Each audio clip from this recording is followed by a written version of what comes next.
Okay, listener name, get this. A hidden system in all our conversations, older than language itself. You really sent us down a rabbit hole this time. Intriguing, isn't it? Totally. So this interaction engine, it's how we understand each other, even before words get involved, right? You've got it. Think gestures, tone, all those nonverbal cues we pick up on without realizing it. Like a secret language everyone speaks. All right, let's crack open this human-spoken interaction as a complex adaptive system and see what makes it tick. Well, what's fascinating is this interaction engine is as much a part of us as our own biology. Okay, go. It's a complex adaptive system. Think of it like the human brain, always changing, yet following certain patterns. So you're saying there are actual rules to how we communicate, just like our brains have structures? Precisely. And the best part is, we're often not even consciously aware of them. It's like we're all playing this intricate game without ever reading the rule book. That's wild. Give me an example. How does this interaction engine actually play out in a real conversation? Imagine you're traveling in a foreign country, no clue about the local language. Oh, been there, done that. Lots of frantic hand gestures, haha. Exactly. And somehow you still manage to order food, find your way around. That's the interaction engine kicking in. So it's like a universal language we all speak, even without realizing it. Precisely. It's how we signal, I'm listening, I understand, even, hold on, I think there's been a misunderstanding, all without relying solely on words. That's amazing.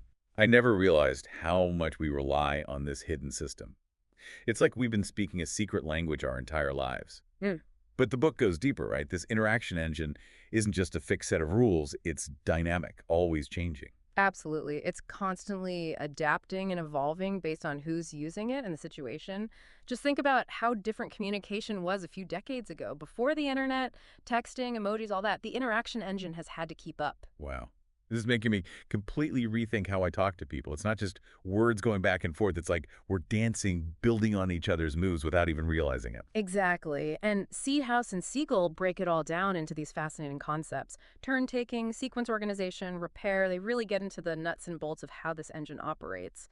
Okay, now those sound a bit intimidating, like something I'd need a linguistics degree to understand. Not at all. They're just fancy terms for things we do every day without thinking. Let's start with turn-taking, for example. All right, turn taking. Seems straightforward enough, right? It seems that way, but there's actually a lot more to it than you might think. It's how we know when it's our turn to speak, how we signal we're done with our thought, even how an interruption can completely change where a conversation is headed. Wait, so there are traffic signals in our conversations we're not even aware of. You could say that. It's pretty amazing when you think about it. It really is. What about those other terms you mentioned? Sequence organization and repair. Those sound pretty technical. Well, they might sound complicated, but they're really quite intuitive. Take sequence organization, for instance. Think about how weird it would be to apologize before explaining what you did wrong, right? That would be totally backwards. Exactly. Sequence organization is just a fancy way of saying there's a natural order to things in a conversation. It's the underlying logic that helps us make sense of the back and forth. Makes sense. And repair. Is that when the conversation breaks down completely? Not quite. Repair is more about those little hiccups we all experience when we realize we haven't quite understood each other. Like when you accidentally say the wrong thing and have to backtrack? Exactly. Or when you simply need someone to clarify what they mean. Think of it like hitting the reset button in a conversation. Those, wait, what? Or could you repeat that? Yeah. Moments. Pure repair. In action. It's the interaction engine's way of getting us back on the same page. Wow, I never thought of it like that. But it's so true. This is really making me appreciate how complex even the simplest conversation really is. It is remarkable, isn't it? And the thing is, we do it all so effortlessly without even realizing it. We're all conversational masters. Right. It's like we're all fluent in this hidden language of interaction Yeah. without even knowing it. Precisely. And that's something that Seedhouse and Siegel really emphasize. This isn't just some abstract academic theory. Understanding this hidden language can have real benefits in our everyday lives and how we connect with others. Okay, now that's what I'm talking about. How does understanding all this actually help us in the real world? Give me an example. Well, let's say you're in a big meeting trying to get your point across, but people keep cutting you off. Ugh, the worst. I've definitely been there. So how does knowing about this interaction engine help in that situation? Being aware of those subtle turn-taking cues can be a game changer. Okay, I'm intrigued. Tell me more. For example, instead of getting frustrated when someone jumps in, you can start to anticipate it. Anticipate it. You mean like predict when someone is about to interrupt? In a way, yes.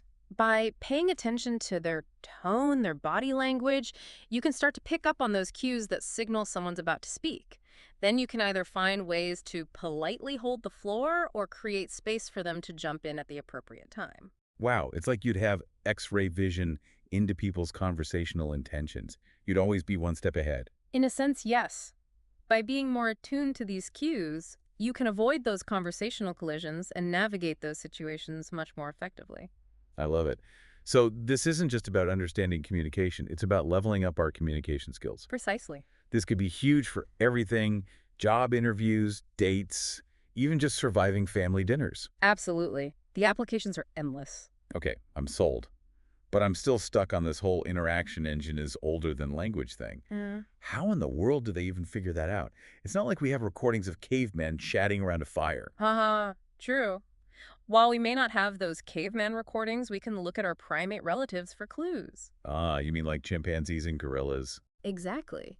Even without complex language like ours, they still need ways to communicate, to coordinate their activities, to raise their young. The interaction engine, with its focus on nonverbal cues and turn-taking, likely provided the foundation for all of that. So it's like language came later, building on this already existing system. Precisely, and because it predates language, it helps explain why the system is so universal. It transcends cultural and language barriers. It's something we all share. It's part of what makes us human. Okay, this is blowing my mind. I'm completely hooked. So we've got this ancient universal system that's constantly evolving. What else did Seedhouse and Siegel have to say about how this interaction engine actually works? Well, that's a great question, and it leads perfectly into the next part of our deep dive. You see, because the interaction engine is a system, it's constantly responding to the environment around it. Okay, that makes sense. So how has this interaction engine changed over time? Think about it. How much have our communication styles changed just in the last few decades with the rise of the internet, text messaging, social media? It's been a period of massive change. You're right. It's like our digital lives have created a whole new set of rules for how we talk to each other. Exactly. And the interaction engine has had to adapt right along with them. Think about how people used to write letters. Oh, right.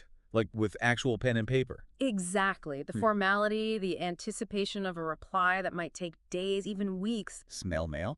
Exactly. That slower pace, it shaped how they interacted. The rhythm of their communication was totally different. It's wild how much faster everything is now. Isn't it? We're all about instant responses, emojis, fitting everything into a tweet. And that's changed how we talk, for sure. Absolutely. Okay, so we've established this interaction engine is old, it's everywhere, always evolving. But why should we care? What's the practical use of knowing all this? That's the million-dollar question. Seedhouse and Siegel argue that understanding this engine can make us better communicators. Okay, that makes sense. Yeah. Like knowing the rules of the road makes you a better driver, even if you don't think about them every second. Precisely. But how do you become more aware of something so subconscious? They suggest something called conversation analysis. Conversation analysis. Is that like secretly recording your friends or something? No, nothing quite so sneaky. It's more about paying close attention to the details we often miss. The details. Like what? Well, it can involve actually transcribing conversations, really dissecting the pauses, the overlaps, those subtle changes in tone. Like watching a movie with the director's commentary. Exactly. You start to notice all those little choices that impact how the conversation flows. So, by studying these transcripts, what kind of insights do we get? What are we looking for? Patterns, the almost musicality of how we interact. Musicality. You start to see how a well-placed pause can create suspense, how overlapping speech can be excitement or disagreement. Oh, interesting. We convey so much through tone of voice alone, even contradicting the words themselves sometimes. It's like becoming fluent in a whole new language, the language of interaction itself. Exactly. Okay, I'm on board with conversation analysis, but this still feels a bit theoretical. Can you give me a real-world example? How does this actually help me? Let's say you're in a big meeting trying to make your point, but you keep getting talked over. Ugh, tell me about it. Been there. Way too often. Right. So instead of just feeling frustrated, you can use this knowledge. Okay, how? Start to notice those cues that someone is about to jump in. It might be a change in their posture, their breathing, a certain look in their eyes. So you can tell they're about to interrupt before they do. Exactly. Then you can decide how to react. Politely hold the floor, maybe. Or create space for them to speak. So it's about being more strategic, more in control of the conversation. Precisely. By being more attuned to these cues, we can navigate those situations more effectively. Okay, this is actually super helpful. This isn't just theory, it's like a superpower. I like to think so. This could help with everything. Job interviews, first dates, Mhm. even just talking to your family. What other examples do Seedhouse and Siegel give? They highlight its importance in cross-cultural communication. Even when people don't speak the same language, they can still connect. Oh, right. I mentioned those lost in translation moments earlier. Even when you don't understand the words, you can still get a sense of what someone's trying to say.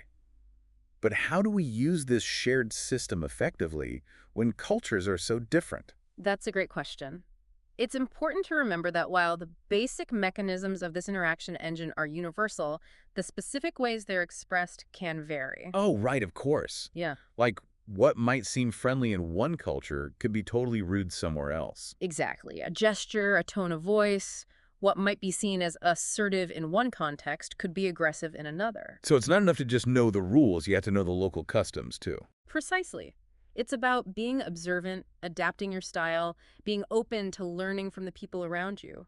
So much of communication is about being sensitive to those differences. Absolutely. It's about being adaptable and respectful, especially when interacting with people from different backgrounds. This is so insightful. It's making me rethink all my past conversations. Yeah. But here's a thought. If this interaction engine is so fundamental, why haven't we heard of it before? It seems like something everyone should know about. It's funny, right? It's like we've been driving this complex machine our whole lives without ever really looking under the hood. A perfect analogy. Yeah. So why IS that? Why is this so hidden? Well, Seedhouse and Siegel suggest it's because it works so well that we tend to overlook it. We learn it so early, it becomes almost invisible. We don't even realize we're doing it. Like, we don't think about breathing, we just DO it. Exactly. But that doesn't mean we can't improve. Oh, you're saying we can get better at this even if it's natural. Think about athletes. They might have natural talent, but they still train to refine their skills. So even with something as basic as conversation, practice makes perfect. Exactly. By understanding how this engine works, we can all become more skillful communicators. Like learning an instrument. The more you practice, the more natural it becomes. Precisely. So where do we begin? What are some practical takeaways our listeners can start using today? Start with listening. Really listening. Okay, most people think they're good listeners, but It's not just about hearing the words, it's about paying attention to the tone, the pauses, the body language. Those subtle cues tell you what's really being said. it's like we talked about before, turning up the volume on those subtle signals. And as you become more aware of these cues in others, you'll start to notice them in yourself. Oh, you mean like catching myself interrupting Yeah. or realizing my tone is off? Exactly. It's about holding a mirror up to your own communication style. And once you see those blind spots, you can start to correct them. Precisely. And that's when the magic happens. Conversations flow smoother, there are fewer misunderstandings, you connect on a deeper level. This has been eye-opening. We started with this simple idea, a hidden system, and ended up uncovering this whole new way to understand how we connect as humans. It really makes you appreciate the complexity of something we often take for granted, doesn't it? Absolutely. Listener name. I don't know about you, but I'm never going to listen to a conversation the same way again. Me neither. It's like a whole new world has opened up. And the best part, we all have the potential to be better communicators. We just need to tap into this amazing ancient system. It's about bridging divides, building stronger relationships, creating a more compassionate world. And who wouldn't want that? This interaction engine might just be the key. Well, listener name, that's about all the time we have for today's deep dive. Be sure to check back in next time when we unpack yet another fascinating find. Until then, happy communicating.